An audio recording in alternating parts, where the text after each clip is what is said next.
At number 33 on the iconic 100 list is the 1972 Topps Julius Erving rookie card. And here to talk with us about it today is Ty from Sports Card Investor. And Ty, I know that this is a card that a lot of people really love. Definitely one of the most recognizable basketball cards of all time. What do you think about where it ended up on the list? Number 33. Yeah, I had this card much lower. It was in my top 75. I had it at number 67, and I probably catch a lot of flack for that, maybe rightfully so. Again, we've talked about just how difficult of an exercise this is to go through all of these critically important athletes. When you look at Dr. J, I mean, he changed the game in terms of his athleticism and the way that he went to the basket. Whether it was a layup or a dunk, that's what he's known for above all else, was just being so incredibly flashy. And obviously, when you look at then what that paved the way for, in terms of one Michael Jordan, in terms of, I think of Vince Carter, I think of these other incredible athletes who could get to the bucket and score and dunk. Dr. J was the guy who paved the way. He was just smooth. He was incredibly entertaining to watch.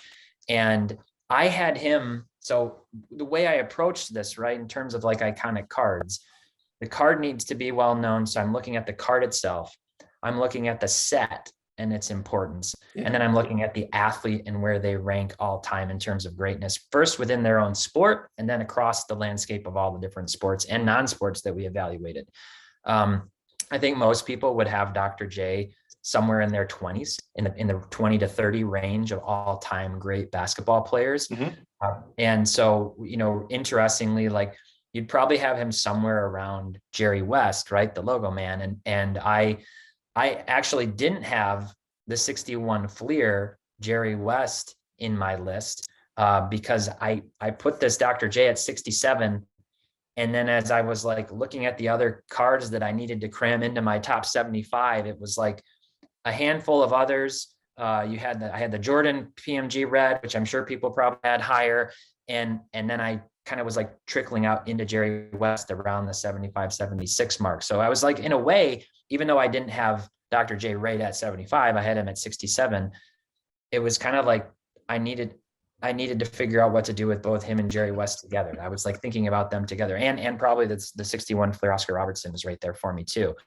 But I mean, Dr. J, obviously before my time, I never had the joy of watching him live when he was playing.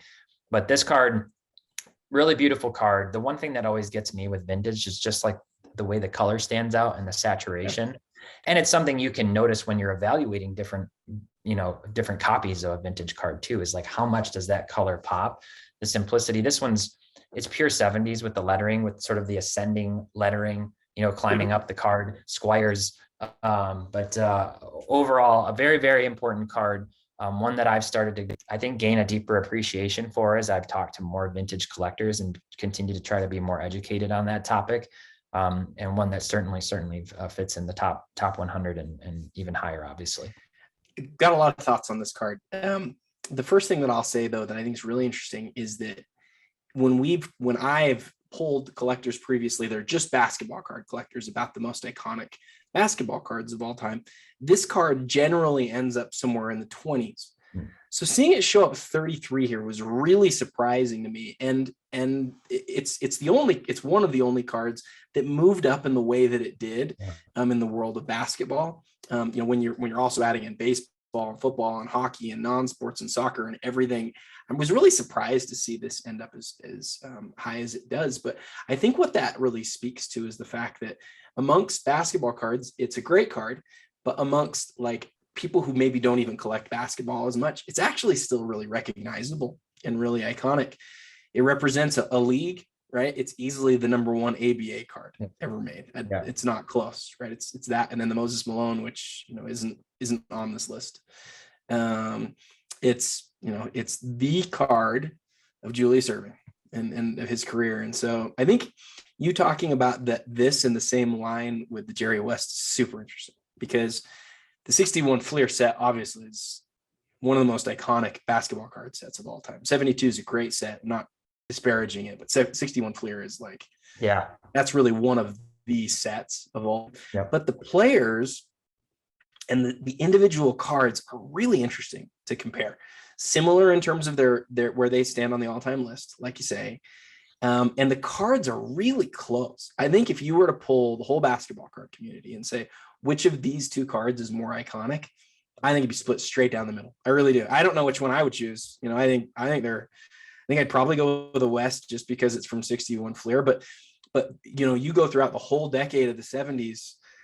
I mean, there's not a more iconic basketball card from 71 or 73 or 74 or from the entire 70s. It is the most iconic basketball card of the decade. And so I'm kind of glad it ended up as high as it did, but I'm like you, it's way higher. It's way higher than I had on the list.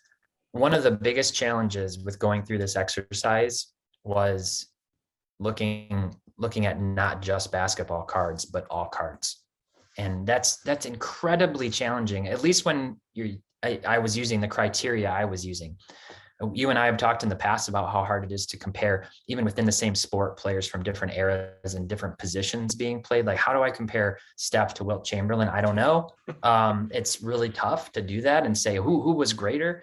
When you look at the importance of cards and how iconic certain cards are, I went through this whole list before I even started clicking on buttons, outside of clicking the Hannes Wagner at 1, which I just knew was what I was going to have at 1. I was going through the list and just looking at the cards over and over and over again. And like, how am I going to approach this? Because I know I'm going to get to these spots of like runs of 20 cards and have no idea which one is 30 and 50. Just it's tough. I gravitated more toward baseball in the 30 to 45 range of my rankings than I did basketball, because I think that baseball has a richer history in terms of cards overall and in terms of being iconic. There's been this obviously huge shift only in recent years, in the last 5 years, where basketball has become the main focus of the card collecting community. It's what I grew up collecting, but when I zoom out and just try to look at, okay, what's most important, you know, I had Sandy Koufax at 31. I had Ernie Banks at 38. I had, different cards, different guys. Willie Mays at 30. You know, I like that. Those were the guys to me when I look at the importance of all-time iconic cards. It was a lot of baseball back there. Nolan Ryan at 36. And then I kind of came back around to a lot of these basketball cards that are clearly very important. And I wouldn't say I couldn't make a case for this card being 33 at all. I'm sure I could. Yeah, I think you and I approach the list a very similar way. I'm a basketball card collector, but that doesn't mean that I think there's more basketball cards, you know, at the top of this list than baseball. I had more baseball cards. Sounds like you probably did too. Yeah. But having said that, the Erving, I think it makes sense at 33. It's higher than I would have had it, but like, again, if you're asking everyone, including like a vintage baseball card collector, I get how you'd end up here. So at that, the number 33 card of on the iconic 100 list, the 1972 Topps Julius Erving. Next time we'll hit card number 32. And until then, happy collecting.